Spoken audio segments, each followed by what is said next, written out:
د نظام په اډانه کې اصلاح غوښتونکی عالم زندان کې ومړ. د راپورونو له مخې د سعودي حکومت یو سیاسي مخالف او د نظام په جوړښت کې اصلاح غوښتونکی عالم د دغه هیواد په زندان کې له کلونو بند تیرولو وروسته مړ شوی دی.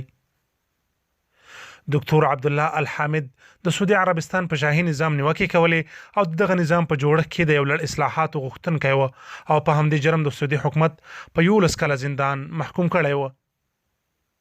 ښاغلي الحامد په خپلو ویناو او لیکنو کې د سعودي په اوسني مطلق شاهي نظام نیوکې کولې او غوښتنه یې کوله چې دغه نظام ځای دی دستوري شاهي نظام ونیسي،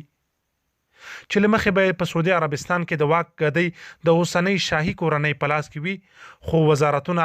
محاکم او دولتي دستګاوې د مسلکي معیارونو په اساس ویشل کیږي.